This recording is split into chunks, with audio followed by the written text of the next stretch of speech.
misahin kata dasar sama imbuhan. Ya, itu fungsi stemming. Nah, tapi kenapa sih dasarnya kita tuh harus butuh proses stemming?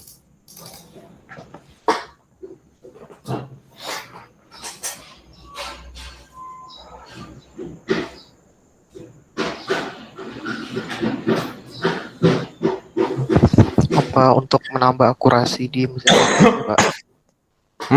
Gimana gimana? Supaya akurasinya bertambah gitu kan? Atau gimana kan? Ya, udah jelas. Tapi kenapa sih sampean bisa nambah itu ketika kita pakai stemming? Apa ya? Kita masukin sini ya. Untuk evaluasi model yang lebih baik. Oke, bisa. Tapi kenapa sih bisa jadi lebih baik? Kenapa bisa jadi lebih baik?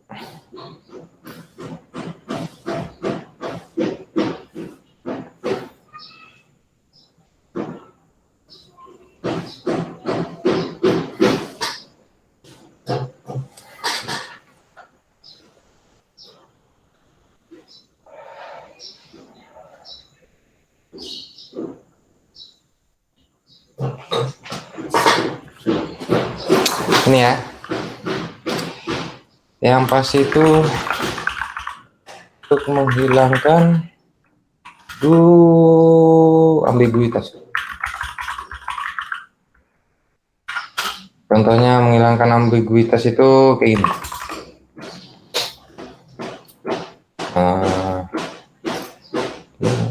Mana sih zoom yang ini? Masa makin zoom lagi saya. Contoh ya. Apa ya? Presiden bangga dengan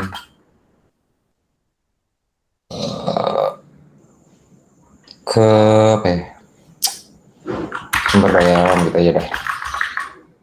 Kepanjangan. Bangga dengan mahasiswa, ada gini ya.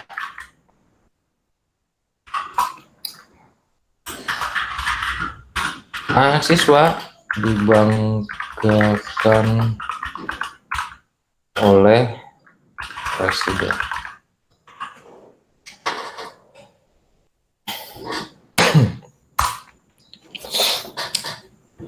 Ini konteksnya sama nggak?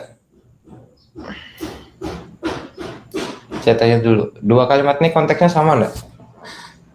Sama, Pak. Sama kan? Sama, Pak, sama. Ya. Tapi kalau misalnya dibaca mesin, baca oleh mesin, kata ini bangga, kata bangga dan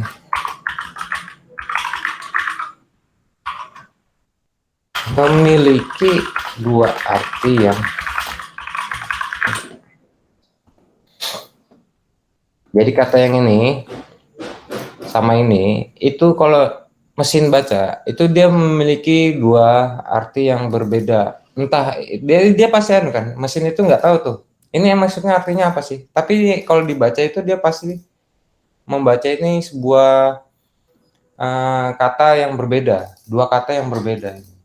Bangga di sini sama dibanggakan di sini kalau dibaca oleh mesin tuh dia punya dua arti yang berbeda. Jadi kalau misalnya kita pakai stemmer atau ini proses stemming tadi, jadi nanti ini terhapus.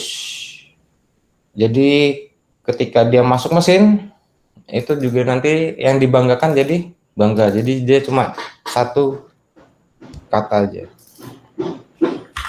Jangan apa deh kata. Nah, ini kata yang berbeda.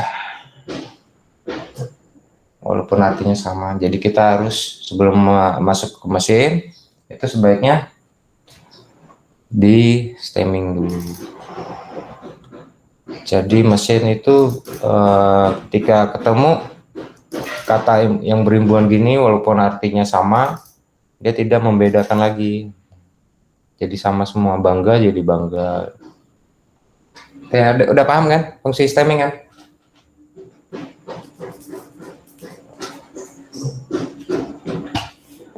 Tapi ada ketika kita pakai ada kata yang berimbuhan sama kata dasarnya itu berbeda maknanya. Contohnya apa?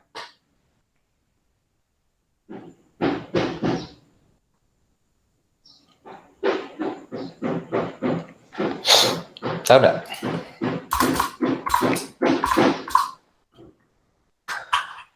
Tapi stemming tidak selalu membantu model jadi lebih baik.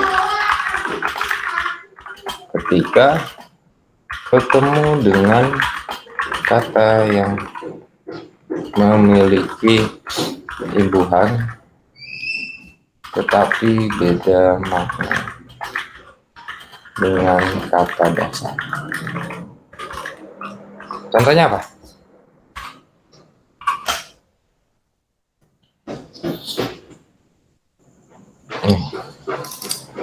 Stemming tidak selalu membantu.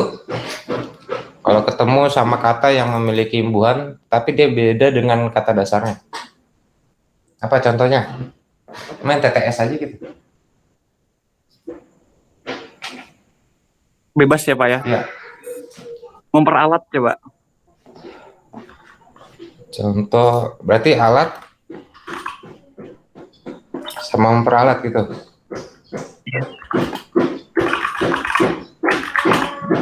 Bedanya apa? Ini maknanya sama enggak? Memperalat kan kata dasarnya alat ya? Ini maknanya sama enggak?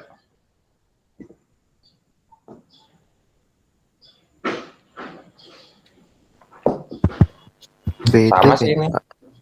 Intinya dia buat alat juga, memperalat. Yang lain. Ini sama nih. Contohnya. Ada enggak?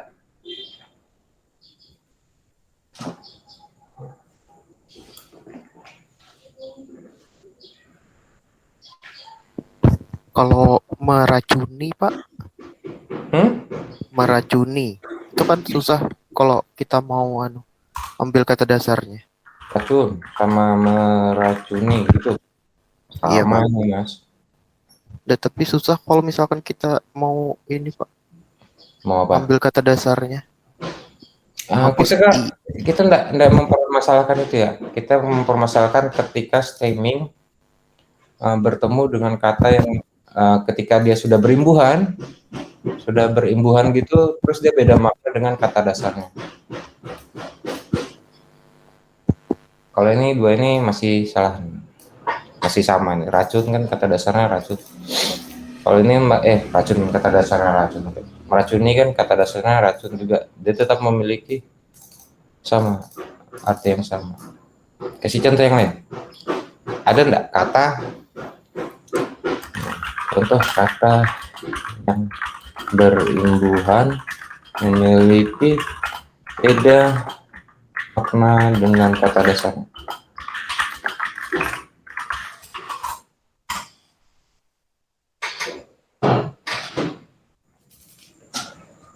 Ayo Bapak.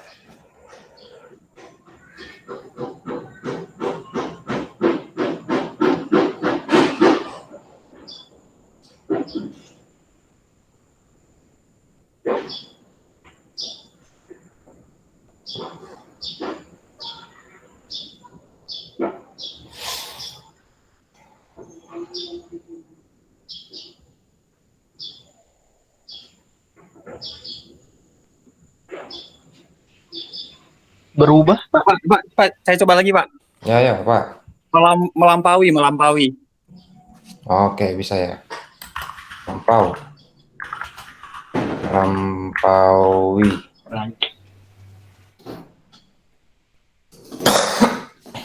Kalau lampau itu apa artinya? Udah lama gitu. Masa lalu ya? Ya. Ya. Kalau melampaui? Melewati. Berarti melewati. Melewati. Sip. Ini kan dua kata yang memiliki arti yang berbeda kan? Walaupun dia memiliki kata dasar yang sama, lampau. Ada lagi nggak? Berdiri sama diri masuk nggak, Pak? Berdiri sama diri, oke. Kata dasarnya diri. Mm, Diri. Ini bisa jadi diri objek sendiri, atau kalau ini kan dia kata kerja ya. Kata kerja. Kalau ini dua kata ini udah pasti beda. Makna berdiri kan tegak, ya berdiri gitu. Kalau diri ini kan objek, dia masih bisa. Ada lagi nggak?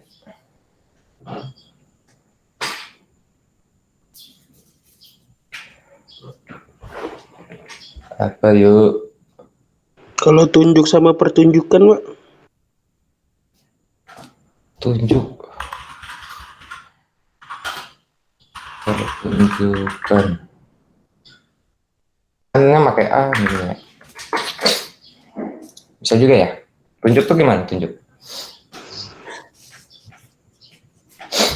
Tunjuk tuh yang ngarahkan, Yang ngarahkan. nunjuk Mengarahkan. ya. Kayak Kalau pertunjukan sebuah kegiatan gitu.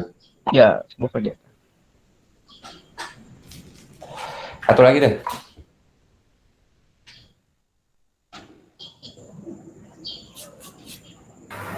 Pak, kalau cermin, Pak, cuma mencerminkan. Cermin sama mencerminkan masih sama. Cermin, kecuali dia pakai majas ya. Cermin sama mencerminkan masih sama. Yang lain.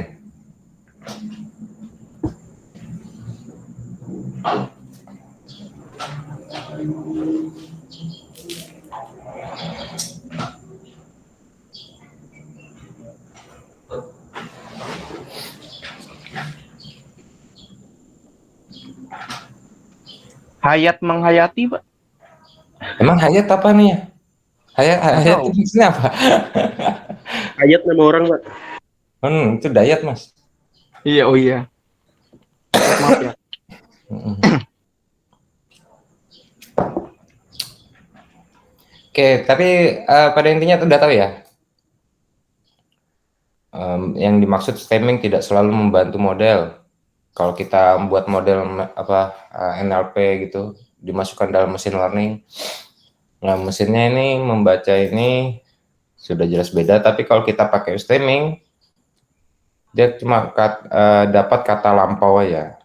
Lampau, sini juga lampau. Nah, dia jadi sama artinya. Padahal nanti kalau dia masuk kalimat, beda konteks. Paham ya ini ya maksudnya ya? Oke.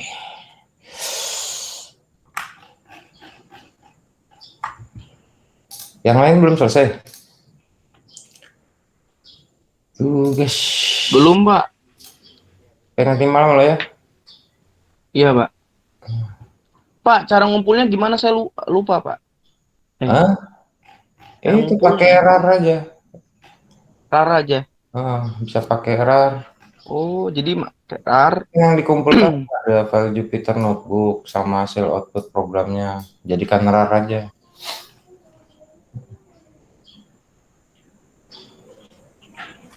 Yang beda-beda ini jadikan RAR aja ya. Tarik aja lagi ya. Siapa nih? Heliana Putri sama Riri Rahmadani. Jadikan zip atau RAR.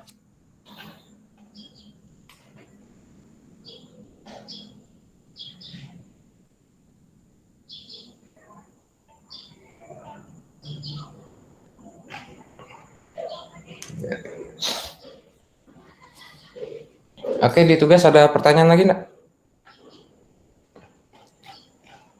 Tugas ada pertanyaan yang mana sih? Yang paling susah di sini? Yang paling bawah, Pak. Ini. Output. Bukan itu. Agak atas dikit. Hasil analisa. Ya, bukan atas lagi. Ini. Atas lagi. Nah, itu, tuh. Nah, ini. Nah. Nah, yang 14 itu, Pak. Yang 14 itu. Ini. Saya masih kurang paham di situ, Pak. Ya. Coba aja pakai ini. Oh, Mas. Yang Apa tadi? Bingung saya di situ, Pak. Pakai ini sastrawi. Ada modulnya nih saya. Yang sastra itu, Pak. Sastrawi. Kamu kalau mau beda dari ini nggak apa-apa. Yang ini misalnya kalau beda Pak Ya, dari ini nanti juga saya bisa. Intinya di jawabannya ini sama. persis. Nah, yang Oh ya. saya contoh. Saya contohin. Hmm.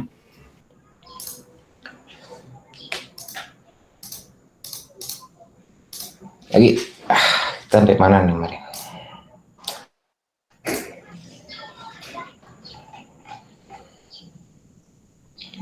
Ini mengakses tes korpora sudah belum?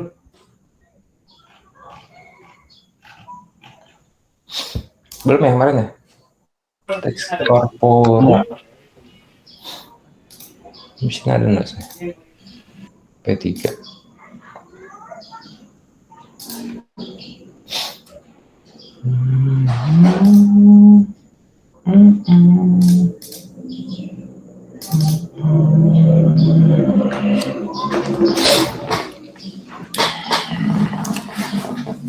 Oke, berarti ini cuman ketika kita belajar korpora sama leksikal,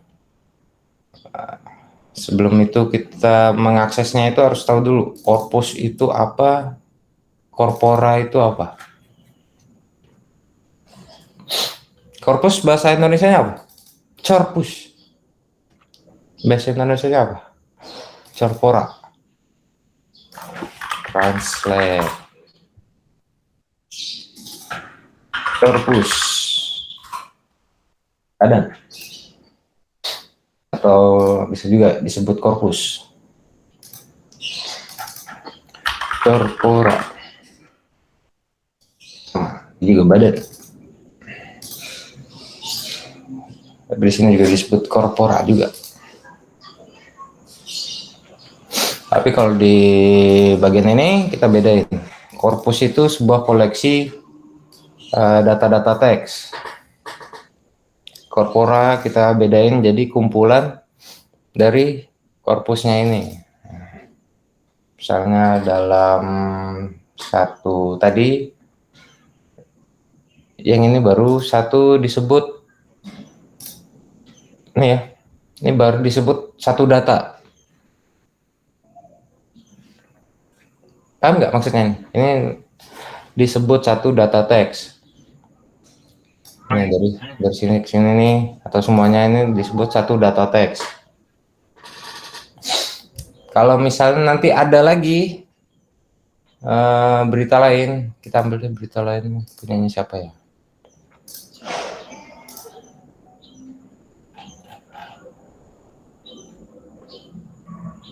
Helena Putri, coba. Wah, punya Adam diambil.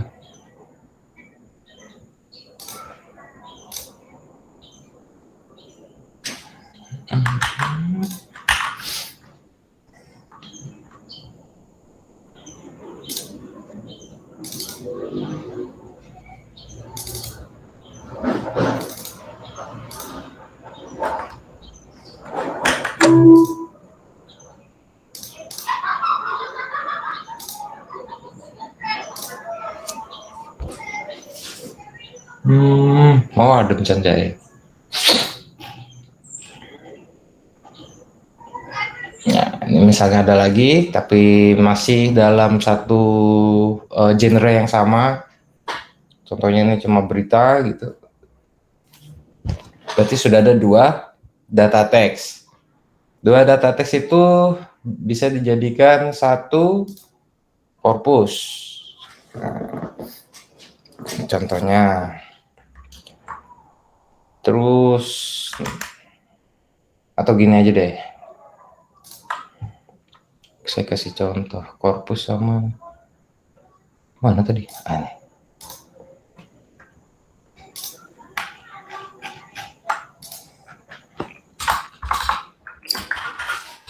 Korpus.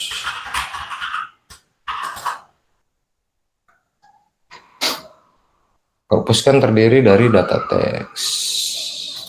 Teks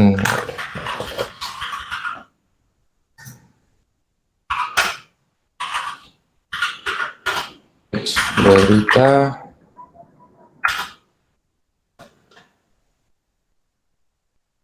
tadi siapa juga bok metaverse gitu, metaverse teks berita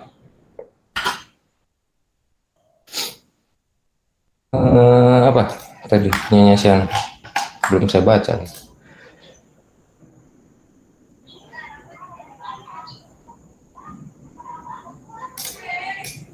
Tenis meja.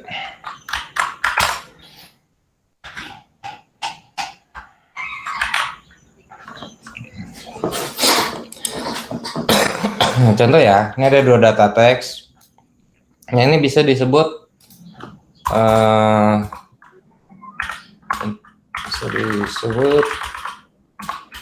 satu korpus, atau kita bisa nyebutnya korpus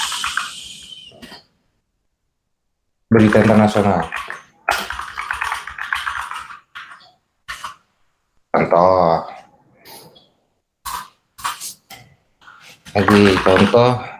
korpus,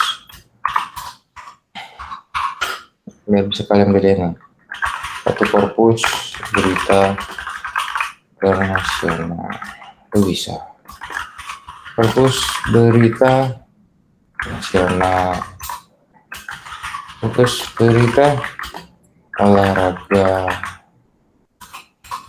Atas contohnya ini bisa disebut satu korpora,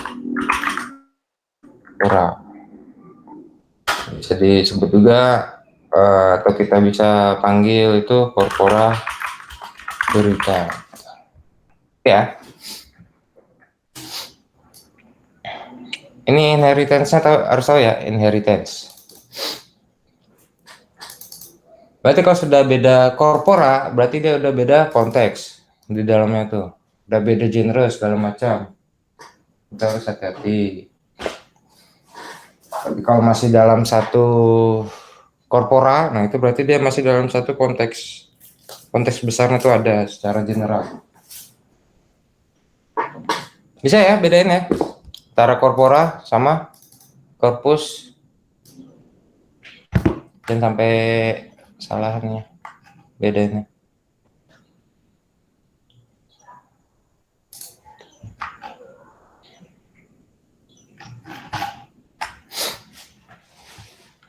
Oke, pertemuan sebelumnya Anda bisa tuh dari modul nltk.book. Ini kan banyak korporanya, mau ngambil teksnya yang mana.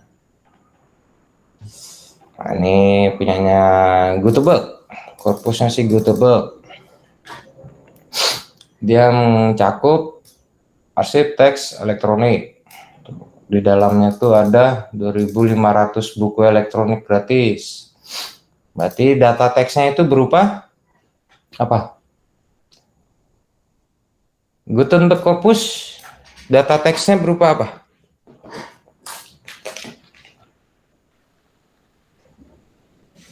Data teks. Data teksnya berupa apa?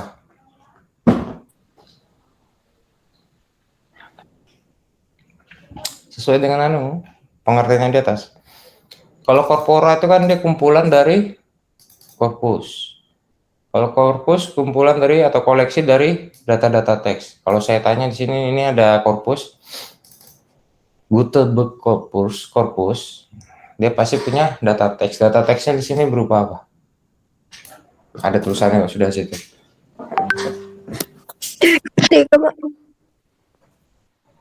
Apa?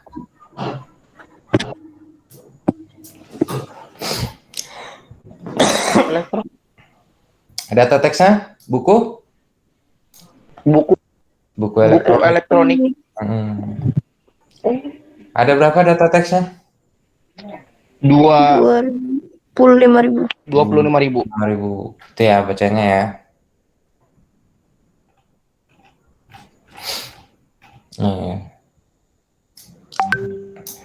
Kita mau akses punya Gutenberg nih. Isi korpusnya apa aja ini. Kayaknya masih lanjut ke bawah tuh. Nggak sampai 25.000 kan dapatnya. Salah satu data teksnya yaitu Austin EMA. Formatnya TXT.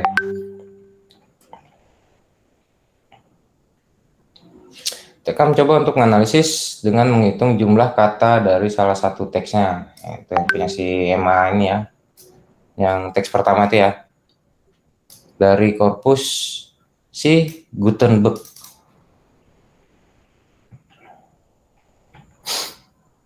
Oke, si ini variabel. Kita masukin ke variabelnya EMA sini. NLTK korpus Gutenberg Words Austin EMA TXT. Kita mau ngambil berapa sih jumlah kata atau token yang terdapat di punya EMA yang di teksnya ini Austin EMA ini. Ternyata panjangnya ada 192.427 kata. Ini kata atau token ya? Nanti kita lihat. Saya juga lupa nih. Dia ngambilnya kata atau token.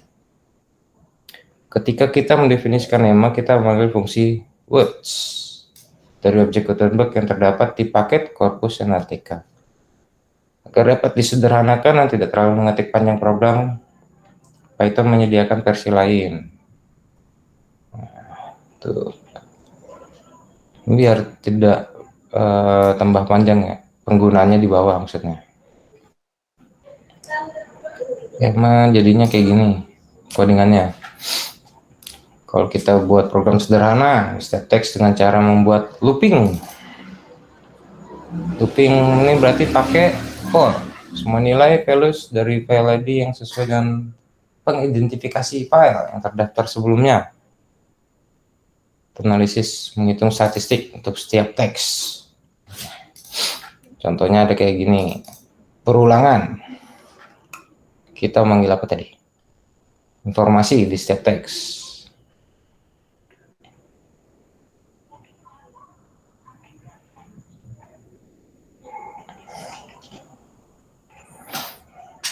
Oke, ini setiap perulangan dia outputnya adalah sini 6 char. 6 char itu ini, raw file ID. Terus kalau ini 6 words. Oh, ini yang char ini dibagi sama jumlah kata. Karakter dibagi sama jumlah kata. Terus muncul angka 5. Ini dibulatkan ya roundnya. Terus jumlah kata dibagi dengan jumlah sense. Sense ini kalimat. Jumlah kata dibagi dengan jumlah kalimat terus dibulatkan. Berarti ada 25.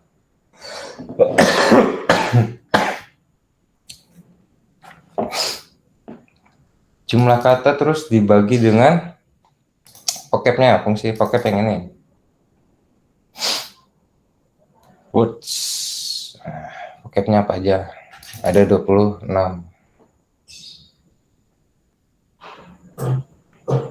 Tahu nggak bedain vocab nih variabel ini sama ini apa?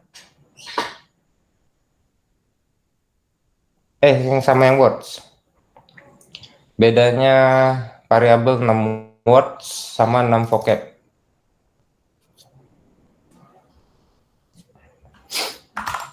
Tahu nggak bedanya? Bedanya apa?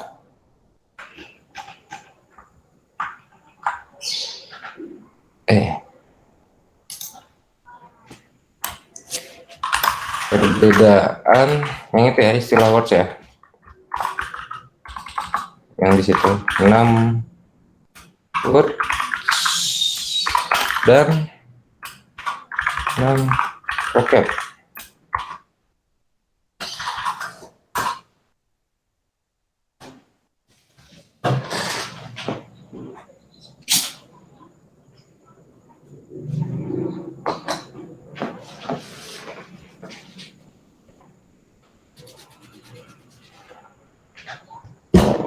apa ya beda?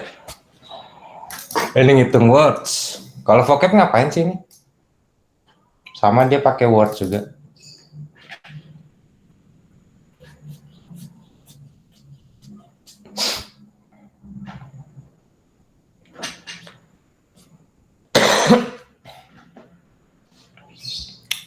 Ya kita eksperimen aja ya. Kalau nggak tahu kayak gitu tuh, coba. Kita coba.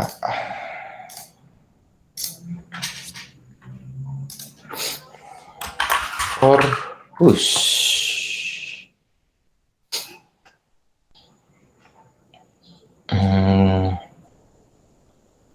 Ini ya. Atau yang ini tadi. Kita coba yang itu. Ini kalau kopi bisa naik.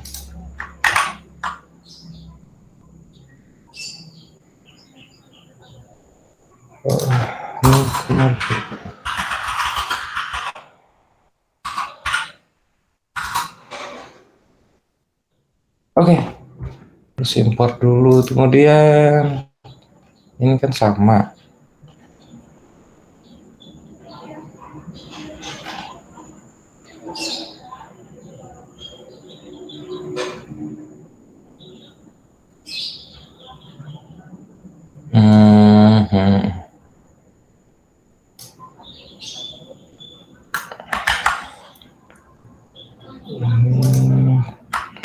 Coba sini dulu. File ID ganti jadi ini.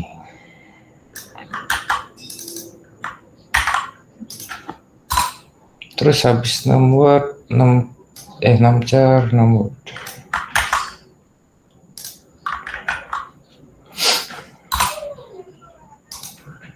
Kemudian number of sentence.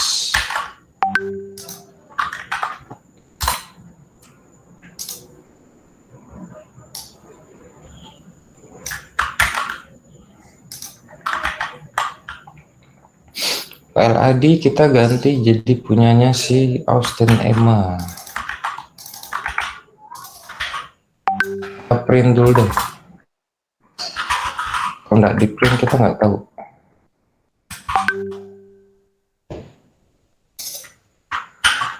Bentar.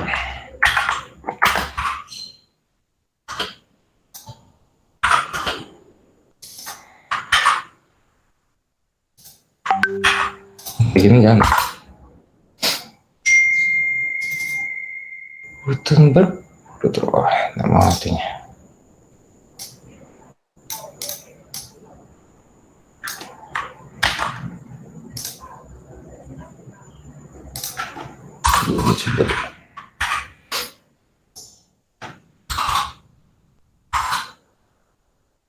oke, mau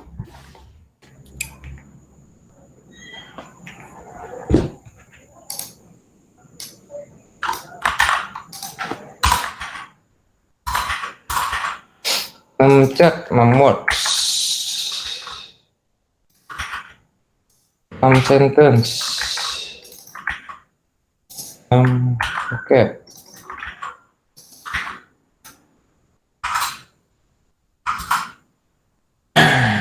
Ya.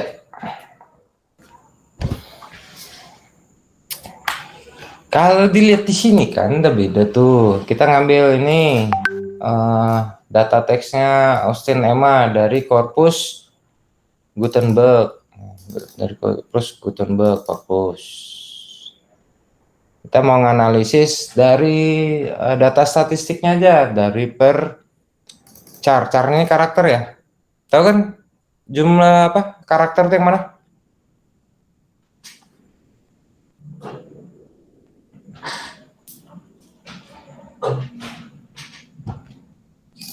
Tahu nggak karakter yang mana? Kalau saya ada kalimat.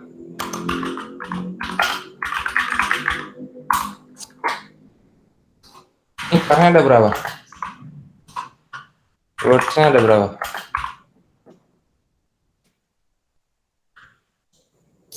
Dua karakter, Pak. Charnya ada berapa? Dua. Kalau words-nya? Words itu kata. 2 kata.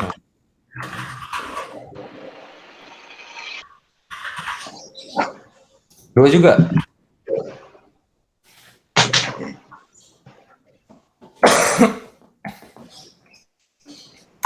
Sentence. Ada berapa kalimatnya? Ini aja nih, kopi kenangan.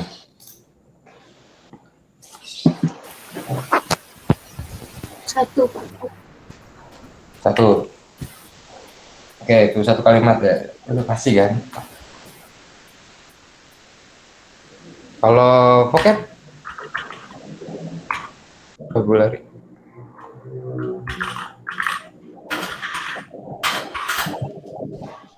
Berapa? Kosakata di atas. Yang kopi kenangan. 12. 12. Masa sih? Ini 4.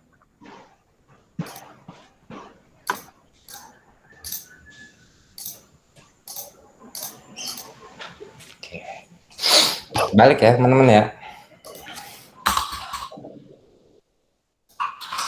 Karakternya ada 12. Words kata, ini kata. 2. Sentence kalimatnya, ini satu kalimat. Oke. Atau kosakata ada berapa? Kosakata itu token unik tuh. Kata-kata yang unik. Satu. Kode 1, 2, Pak. 2 ya. Kalau saya panjangin lagi deh.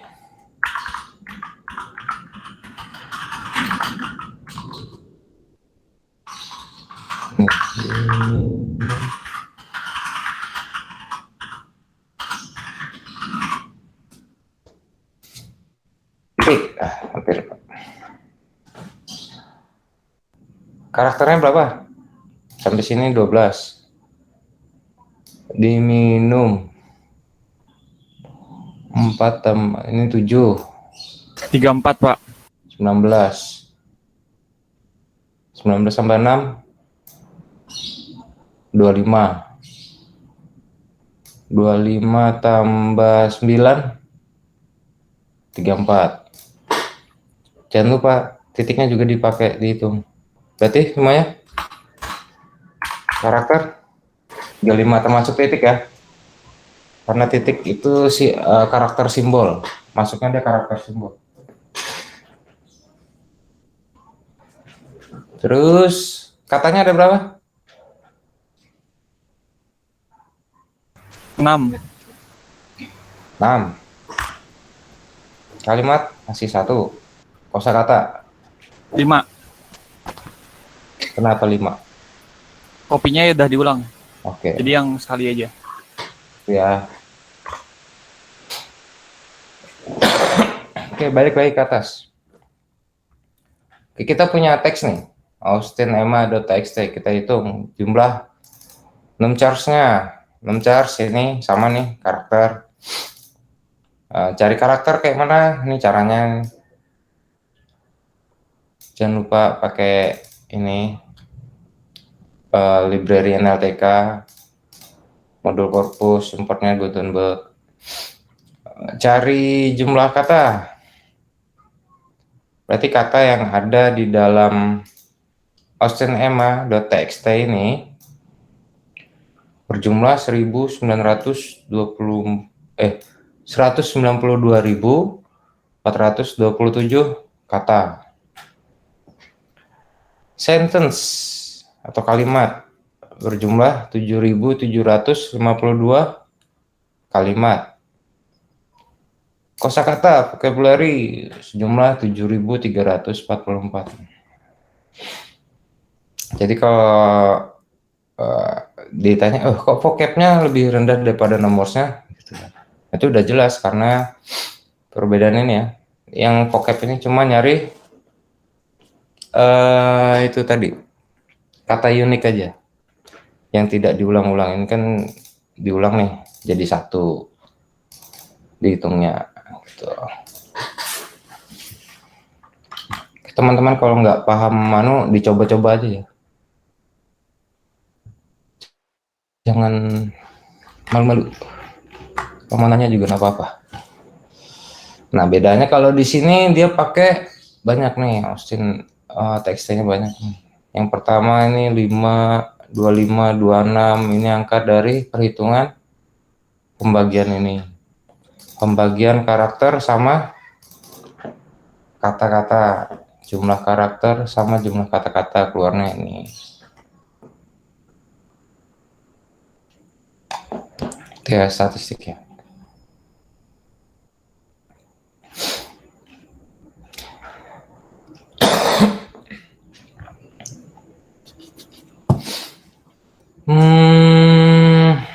Saya mau nanya apa ya di sini?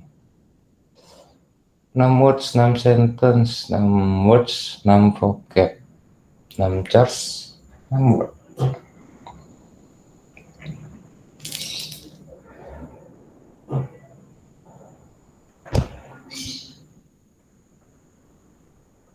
Oke lah, nanti aja itu.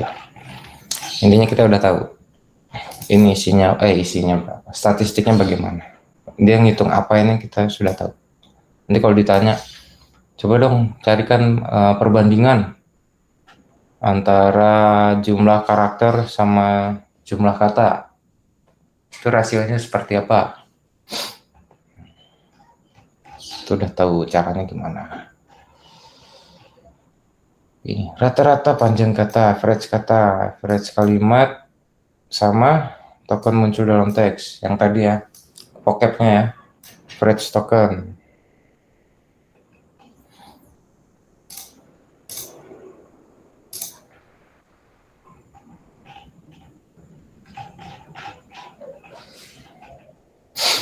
Ini sudah.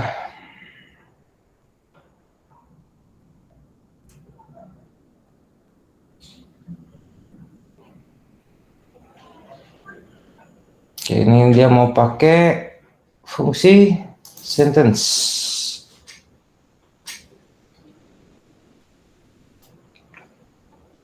Bentar. Ini kalau kita akses text raw, pakai len Gutenberg raw tadi, fungsi raw, berapa banyak huruf yang muncul dalam teks.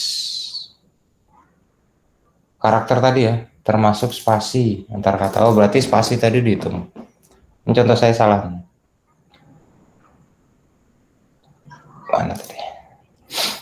Ya, berarti karakter spasi juga dihitung ya. Kalau dihitung berarti berapa? 1, 2, 3, 4, 5. Berarti ada di sini ada 40 karakter termasuk spasi.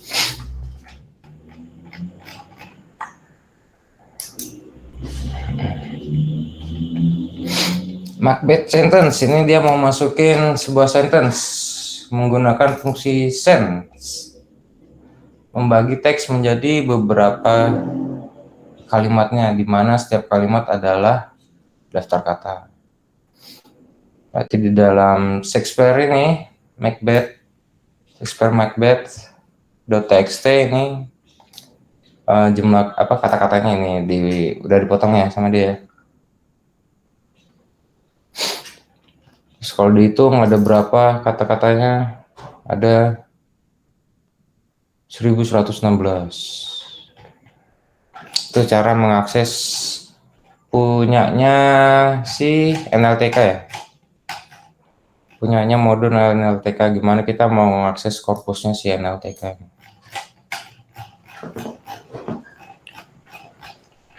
Teks web dan chat. Ini ngambil punyanya korpus NLTK, data teksnya web teks.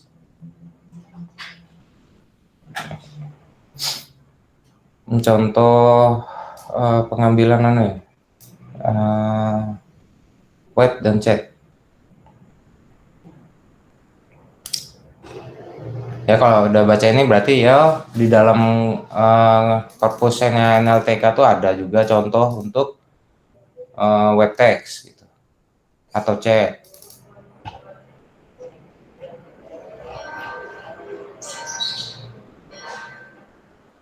Ini bisa kalian baca sendiri. Oke. Ini yang tadi di atas sana web chat ya? Web text. Kalau ini yang chat. Oke, dari sini kita udah tahu nih. Kalau NLTK korpusnya itu bisa baca .txt sama udah bisa baca sama formatnya .xml. Pemrograman web lanjut dapat ini nggak sih kemarin XML? XML kalian udah belajar belum? Guys, wah hilang. XML udah belajar belum guys? Apa, Pak? Ini Belum, Pak. belum. Belum. Maaf, Pak. Iya. Biasa tidur siang nih, Pak. Terus kita bisa mengakses Brown Corpus. Brown Corpus adalah korpus elektronik 1 juta kata yang pertama kali ada dalam bahasa Inggris, dibuat pada tahun 1961 di Brown University. Korpus berisi teks 500 sumber. Sumber tersebut dikategorikan menurut genre. Ada berita, editorial, dan sebagainya. Tabel di bawah ini beberapa contoh setiap genre. Untuk daftar lengkapnya lihatnya di sini. Nyah, ada ID, file berapa, nama filenya, ini ID-nya, nama filenya, genre, nah, deskripsinya ini.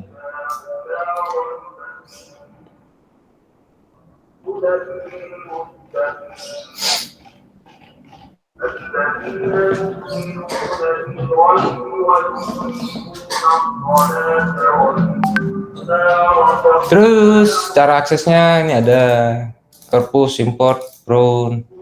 Kalau mau di sorting berdasarkan kategori ya bisa.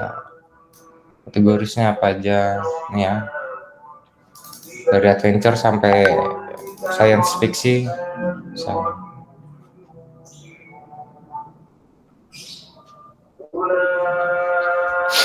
Terus ini yang words, kita mau cari tahu kata-kata apa aja yang di dalam kategori news. Futon, Conti, Grand, Jury, Said. Terus ini sama nih file IDs, cari file IDs-nya CG22 nih punya siapa? CG22 tadi di atasnya. Nah, ini CG22 punyanya ini. Genrenya Beleletres. Nggak tahu tuh apa tuh Beleletres. Apa ini ya?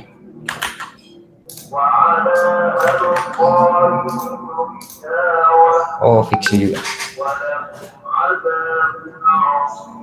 Udah Prancis? Oh, huruf ini. Oke. Ini kayaknya puisi-puisi gitu ya.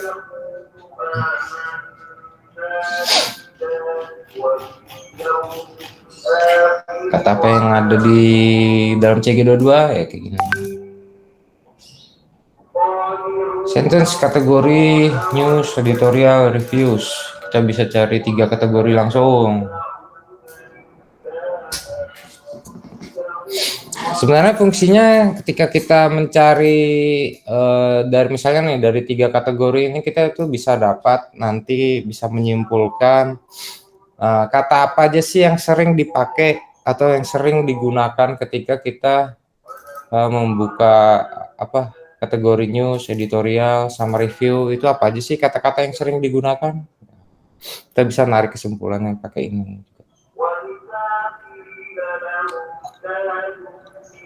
Oke, Brown Corpus adalah source yang tepat untuk mempelajari perbedaan sistematis antara genre.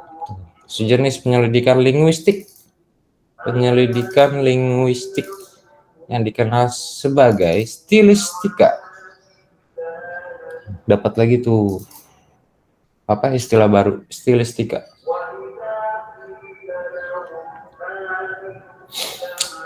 Coba kita bandingkan genre berdasarkan penggunaan kata kerja. Langkah pertama adalah menghasilkan hitungan untuk genre tertentu. Oke, ini kita pakai genrenya, kategorisnya news. Kita pakai FDIS juga. Terus ini variabel modalsnya, ini kata kerja, can, cold, may, might, must, will.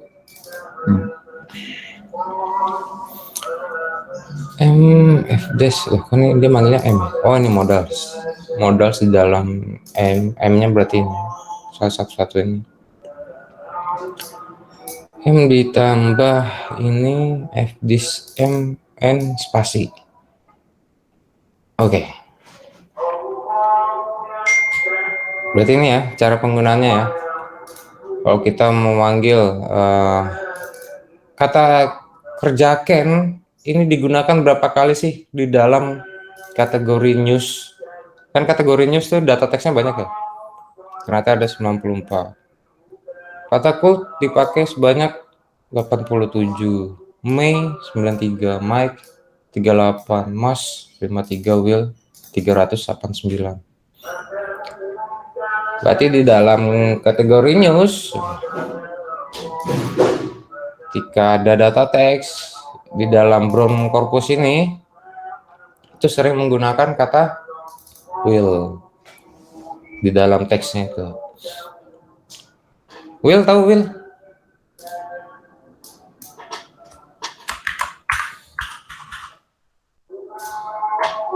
Akan. Berarti banyak perencanaan di dalam kata kategori news ini. Itu kan kayak gitu kan enak. Selanjutnya kita perlu mencari hitungan untuk minat setiap genre. Kita akan gunakan LTK untuk distribusi frekuensi bersyarat. Cara ini telah diberikan di potongan sebelumnya ya. Udah ada ya. Kita pakai FRECDIS, tapi pakai kondisional. Kondisionalnya kayak gini.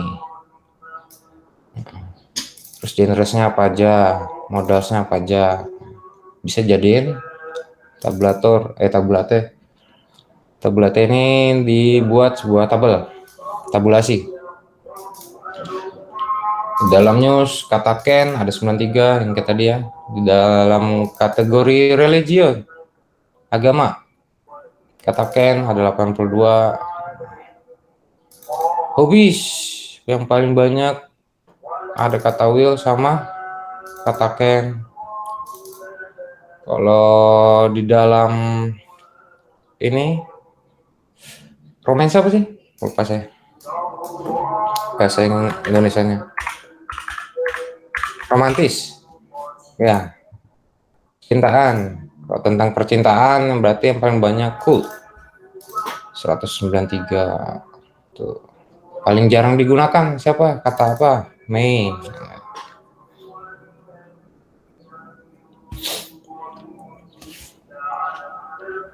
Perhatikan bahwa kata kerja yang paling sering muncul dalam genre news adalah W.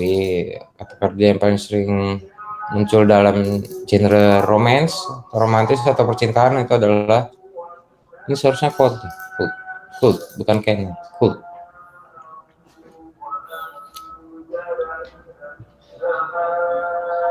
Oke. Terus ada routers corpus, ini kalian baca sendiri ya. Kalau di dalam router corpus tuh ada yang disebut ini training set sama test set. Kalau sudah ketemu kayak gini berarti kita mainannya nanti machine learning.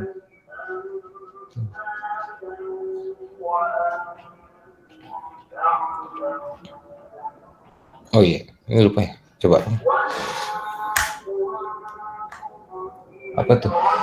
Routers. Masih bisa nggak?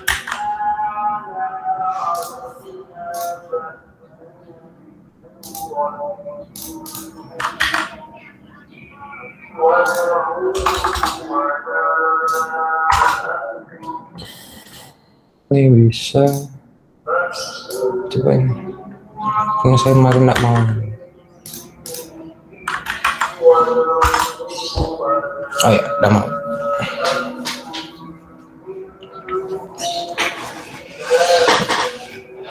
Oke, di dalam korpusnya routers itu terdapat banyak kategori. Ini korpus ya. Nama korpusnya itu ini routers. Routers. Dalam kategorinya routers itu apa aja ini? Itu caranya. Nggak perlu diapalin ini. Setidaknya kita tahu caranya aja. Kuno.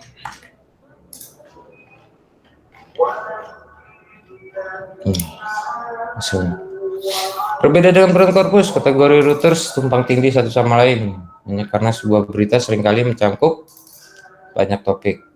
Oke, berarti ada data teks, misalnya ada 2 data teks gitu, itu bisa masuk ke dalam topik yang berbeda-beda. Kita dapat menanyakan topik yang dicakup oleh satu atau lebih dokumen. Contohnya routers kategori, kita ambil yang training 9865, ini nama teksnya. Nah, itu dia kategorisnya masuk apa aja sih? Berarti satu data teks dia bisa masuk ke dalam 4 genre atau 4 topik. Really keren, itu bisa. Ini kalian coba sendiri. Masih banyak ya?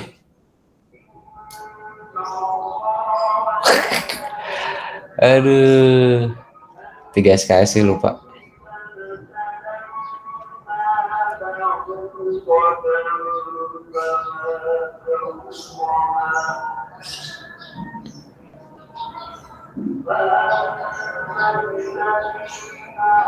Ini yang kemarin korpus pidato. Ini berarti sampai halaman 8. Oke, Pak teman, hari ini sampai sini dulu ya. Sampai berapa nih? Mengakses tes korpora halaman 8. Di sana kalian bisa baca sendiri.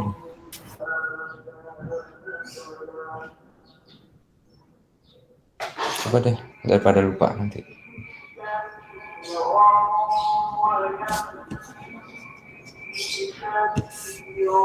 Sampai sini.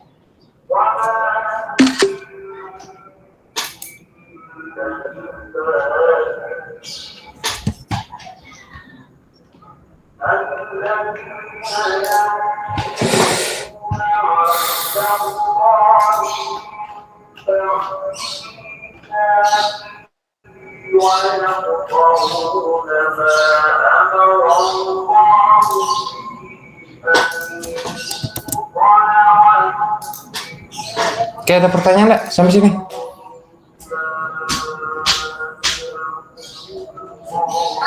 Ini cuma tentang korpus sama korpora aja ya. Kita cuma mau tahu kok di dalam NLTK nih korpusnya apa aja. Dan tadi kita belajar korpus, berarti ini namanya satu korpora NLTK. Korporanya NLTK tuh apa aja sih korpusnya? Udah banyak tuh. Terus kita tuh cuma disuruh untuk mencoba, untuk mengeksplorasi apa aja sih isinya korpus NLTK nih. Bisa nggak sih kita manfaatin untuk penelitian nanti ke depannya seperti apa?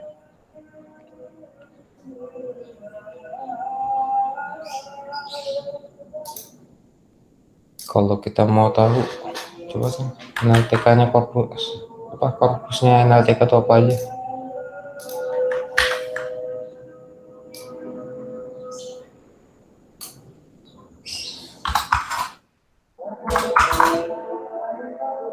Satu aja. Oke, lazy module cannot be. Ada pertanyaan nggak?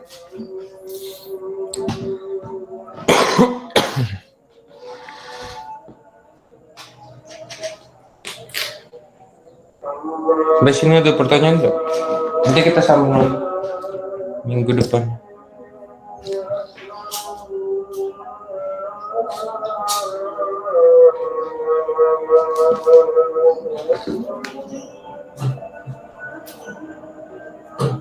Oke, kalau nggak ada, cukup.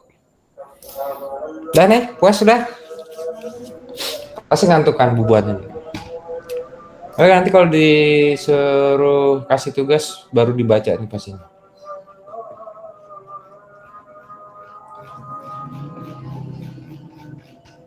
Tapi udah apa-apa, namanya proses pembelajaran. Udah di screenshot kan? Udah ya? Oke. Udah teman-teman, sampai sini dulu perkuliahannya, lanjut lagi minggu depan. Jangan lupa ngumpul tugas. Iya, Pak. Oke, Makasih, Pak. oke, ngumpul tugasnya jangan lupa. Ini diganti ya, yang tadi ya.